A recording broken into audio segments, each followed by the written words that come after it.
పారిశ్రామికవేత్తలు పెట్టుబడిదారుల దోపిడీదారుల జగన్ హయాంలో కియా తర్వాత నాదేది గల్లాజేదో వాళ్ళకి సంబంధించినటువంటి అమర్ రాజా ఇద్దరికి జరిగినటువంటిది కియాకేమో ఒక అవమానం చేసింది గోరంట్ల మాధవ్ అతను చేసినటువంటి వ్యవహారం.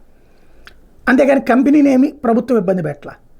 అయితే ఆ గోరంట్ల మాధవ్ చేసిన దానివల్ల ఇంకేముంది, పారిశ్రామికవేత్తను పారిపోయేలా చేస్తున్నారంటూ పుంకానుగా సోషల్ మీడియా కథనాలు, పైన కథనాలు నేను కూడా విమర్శించా. ఖచ్చితంగా అది తప్పనినే మాట్లాడాలి. గోరంట్ల మాధవ్ని అప్పుడు ఇంటర్వ్యూలో ఆ మొక్క అడిగాం కూడా మనం. ఇది ఒక ఆస్పెక్ట్. నెంబర్ 2 వచ్చేటప్పటికి ఏదైతే అమర్ రాజా వాళ్ళకి సంబంధించి పర్యావరణాన్ని వాళ్ళకి అక్కడ సరైన చర్యలు తీసుకోకుండా వాళ్ళందరి ఆరోగ్యంతో చెలగాటాలాడుతున్నారంటూ దానికి సంబంధించినటువంటి పొల్యూషన్ క్లియరెన్స్ లేదన్నటువంటి దాని మీద సుప్రీంకోర్టు దాకా వెళ్ళి తీసుకుని రావాల్సి వచ్చింది పర్మిషన్స్. అది తెలుగుదేశం వాళ్ళది కాబట్టి వేధిస్తున్నారన్నారు. Correct, good. వాళ్ళు వెళ్ళిపోయారన్నారు. ఆ 2 కంపెనీలు ఈ రాష్ట్రంలో ఉన్నాయి. వాళ్ళ బ్రాంచీలు లేకపోతే ఇంకా మిగతా ఎక్స్పాన్షన్ ఇతర రాష్ట్రాలకు పోయారు. అవి 2 పారిశ్రామికవేత్తల వేధింపులనే కదా మనం అంది. ఇప్పుడు జిందాల్ అతన్ని దొంగం చేసాం, వేటాడాం. అదాని దొంగం చేసాం, వేటాడాం.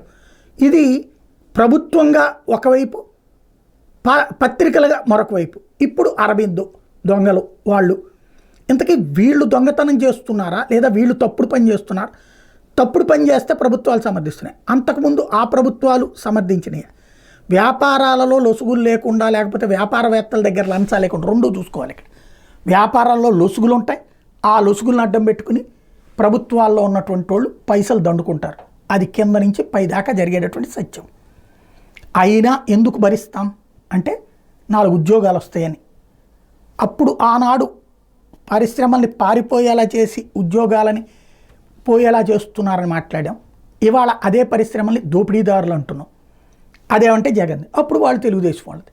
ఇంతకీ ఆంధ్రప్రదేశ్ ప్రజలకు కావాల్సిందేంటి? పారిశ్రామికవేత్తలు బాధ్యతాయుతంగా చేయరు. వాళ్ళు బాధ్యతాయుతంగా చేయాలంటే రాజకీయ పార్టీలు వాళ్ళ పారిశ్రామిక వ్యవహారాల్లో ఏలు పెట్టకుండా ఉండాలి. అది జరుగుతుందా అంటే రాజు బెడల రవి తేజము బెడలగా అన్నట్టు ఎవరు అధికారులు ఉంటే వాళ్ళ సమర్థనీయ పరిశ్రమలు మాత్రమే కాపాడబడతాయి. ఎవరు వేరే పార్టీ వాళ్ళు అధికారంలోకి రాగానే ఆయా వ్యాపార సంస్థలు ఒడిదుడుకులు ఎదుర్కొంటాయి అన్నటువంటి రూట్లోకి ఆంధ్రప్రదేశ్ పారిశ్రామిక వ్యవస్థ నడుస్తోంది, వ్యాపార వ్యవస్థ నడుస్తోంది. ఇది కర్ణాటక, తెలంగాణ, తమిళనాడులో లేదు. ఈ మధ్యనే తెలంగాణలో కొంత రియల్ ఎస్టేట్ వ్యాపారులు అట్లాంటి వాళ్ళకి మాత్రం ఇలాంటి ఇబ్బంది ఫేస్ చేస్తున్నారు.